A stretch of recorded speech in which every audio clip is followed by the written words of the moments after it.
Hello, you're here on MyTymeTV, where others have made it. Now it's my time. We're here with Charlotte. So, do you mind presenting yourself and telling us your role in this project? Sure. My name's Charlotte Benstead. I'm the director of the Creation Trust, and we're a charity that's been set up to help promote the regeneration of the Aylesbury and provide opportunities for residents socially and economically. Okay, so everything that happens in the To Inspire building has to go through you in a way? We fund the building, so we get a grant which is £100,000 a year, which is just for youth activities. So part of that is that we actually make sure that the building can stay open, all the bills can be paid, and that there's staff there, and that they encourage local groups to come in and provide really good activities for young people. Okay, so far your targeting group is young people.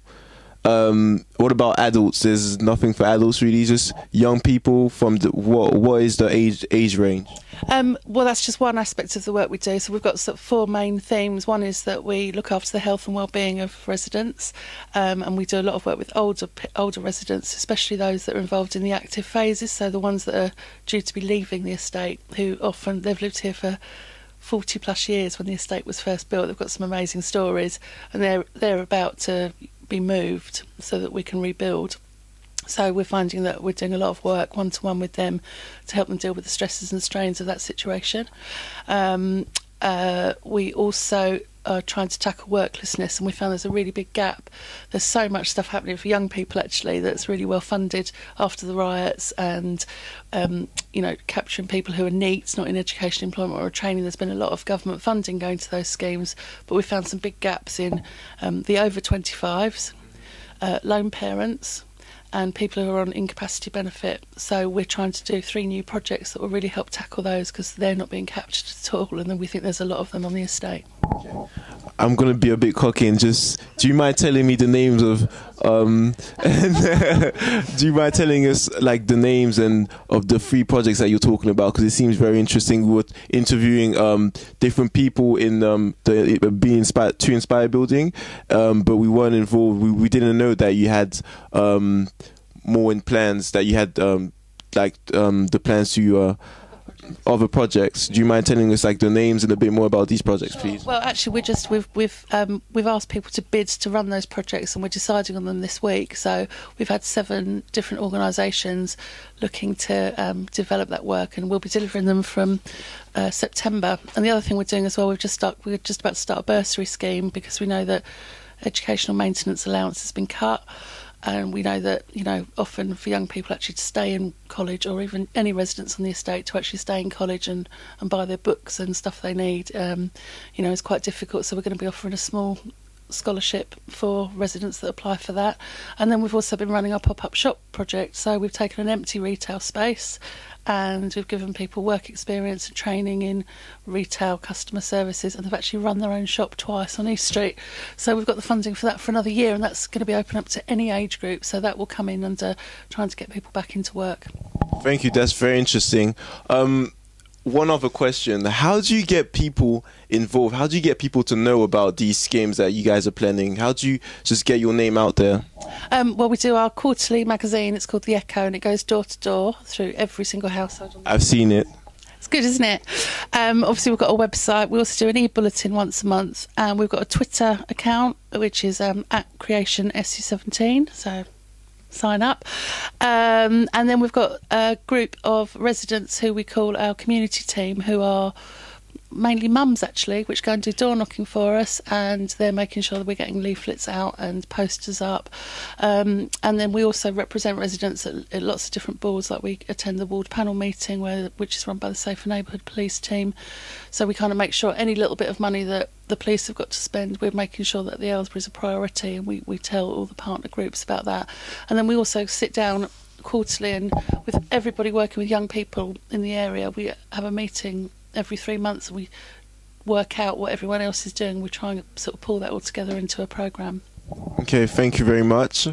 This interview has been very helpful. So we'll just like to, do you mind giving yourself a shout out, what you're doing, and also a shout out to MyTymeTV? MyTymeTV, you're fabulous. And I'm loving the Olympics. I'm watching the Olympics and working at the same time, I promise. Thank you very much. You've seen this firsthand on My Time with Charlotte here, the best. Thank you very much for watching. Hello, you're here on MyTymeTV, where others have made it. Now it's my time. We're in the Too Inspired building with Earl. So with no further ado, let's start the interview. Now, Earl, do you mind presenting yourself and telling us your involvement in this project? Hi, my name's Earl, as you've introduced. What I do is I'm the project manager for Active Communities, working in partnership with Creation and the Aylesbury Estate, heading up a Rio Ferdinand Foundation program, looking at sports and community development and the arts and community development as well. Okay, thank you very much. And do you mind just elaborating on the project that's going on, that's happening at the moment, telling us more about it? Well, currently we're in the summer period, so we're about the third week into the summer program. And what we have existingly going on when you do get a chance to go around is we've got a music workshop, which is DJing skills. We also got a fashion workshop as well that's downstairs in 2 Inspire. And we're working in partnership with Inspire as well to use the space for free, which is quite cool. And I'm trying to build up the engagement of the local residents to know that we are here and actively looking to engage them. Okay, so basically the aim of this project is to get younger kids, my age or younger, to have an active part in the community or to engage in sports or, how can I say this, sports or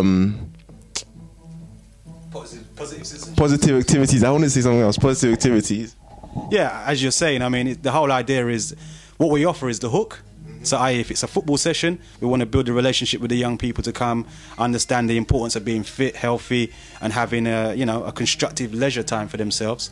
And also looking at, as they're growing up and coming through the ranks over the years, looking at where you're at, doing something constructive, some more focused work, looking at what community development is about, which is cool. That's very interesting. And do you mind telling us some of the setbacks, some of the problems that you and your partners had trying to organize this event? I think the main one is making ourselves known to the community in the first instance and rebuilding the trust. We've had a long-standing involvement on the estate and the Aylesbury, so working on the Haygate, Rockingham and the Aylesbury. Active Community is a pan-London programme, so we have got a good profile in terms of working in the communities, but it's making sure when you're looking at certain estates that what you're offering is relevant to the user groups who want to be involved, and also not making it become your usual come, kick a ball, go. We look at the furtherance of the individuals, i.e. do we get them into qualifications, training opportunities, volunteering more importantly, because the volunteers that we can develop are the future workers that we have. So when we move away, there's still a service left back and the ownership of the community is still in place. Okay, so far do you think that the project has been reaching its goals? Well, we kicked off again now, excuse the pun, since April this year, 2012. And already we're engaging a good amount of numbers because riding the wave of the summer, it's allowing us to make more involvement for the young people to be involved with us. As you can maybe hear in the background, there's a DJ workshop going on. It's been hard to get your age group as such involved in that sort of provision because one, guys are in between that limbo of not in employment or education, and it's trying to get them motivated. First thing is getting them through the door, then after getting them through the door, it's keeping them maintained in the session. And it's making worth that anything you do is going to be a working process. You can't just instantly get a job from coming to 2 or 3 sessions. I've got to know what your attitude is towards work, your understanding of the workforce, and are you realistic to look at work as well. So this is just the hook really, just to build a relationship and find out what the individual character needs and put in place an action plan to get them there. Thank you very much, Earl. So this is what it's about, to inspire, like I said before. Oh, my man here is doing a great job. So we want to thank you for this interview. And do you mind giving yourself a shout out and MyTymeTV a shout out as well? Is it a big up thing? Well, we'll big up MyTymeTV. Is it MyTymeTV? Yeah. Cracking work for the guys. I want to see yourself grow and have more exposure for your work. And all the best for the future. Thank you very much, Earl. Have you got a website address? Yep, www.mytimetv.com. You can follow us on Twitter at MyTymeTV and follow us on Facebook on MyTymeTV page. Thank you very much. Nice one.